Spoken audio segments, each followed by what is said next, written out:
وہ میری بہو جو ہے یاسمین انگلش ہے، وہ کہتی ہیں کہ شروع سے ہی اسکول میں جھوٹ کی بنیاد ڈالتے ہیں یہ لوگ. ٹھیک ہے. کہ ہمیں بتاتے ہیں کہ مریم کا جو خاوند ہے اس کا نام یوسف ہے. ٹھیک ہے. اچھا، پھر اس کے بعد اس لیے بتاتے ہیں کہ جو بچے ہیں اگر ان کو بتایا جائے کہ بغیر باپ کے یہ پیدا ہوا ہے تو وہ ایگری نہیں کرتے، جو اس کو سمجھتے ہیں کہ یہ غلط بات ہے.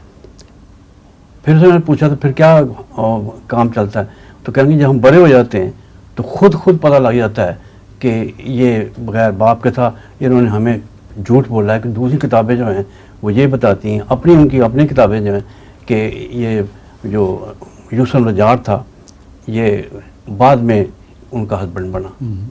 تو ان کی بنیاد جو ہے وہ جھوٹ پہ ہی ہوتی ہے. یہ میں پوری طرح نہیں اس کی تائید کر سکتا، کیونکہ ہر جگہ ایک ہی طریقہ اختیار نہیں کیا جا رہا. بہت سے اسکول ہیں جہاں وہ کھل کے بتاتے ہیں کہ یوسف عیسیٰ علیہ السلام بن باپ کے تھے، خدا کے بیٹے تھے، اور یوسف سے بعد میں شادی ہوئی ہے. کئی اسکول ہیں جو بالکل کھول کے بتاتے ہیں. یہ استاد الگ الگ ہیں، استانیہ الگ الگ ہیں، ان کے اپنے مزاج کے مطابق وہ تعلیم کا طریق بدل جاتا ہے. مگر ان کے جس اسکول میں یہ پڑھی ہیں آپ کی بہو، اس میں یہی کیا ہوگا انہوں نے.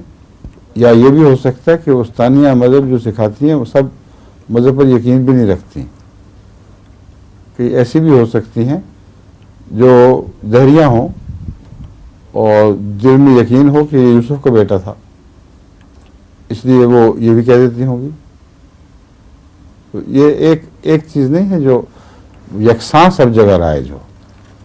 ہر اسکول، ہر یونیورسٹی میں اساتذہ کے اوپر بہت حد تک انحصار ہے. ان کا اپنا مزاج کیا ہے، ان کی اپنی سوچ کیا ہے، اس کے مطابق وہ مذاہب کی تعلیم دیتے ہیں. پھر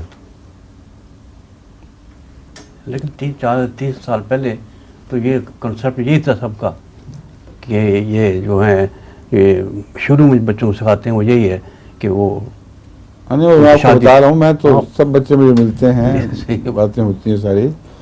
ہر جگہ بیان ہی ایک طریق نہیں ہے.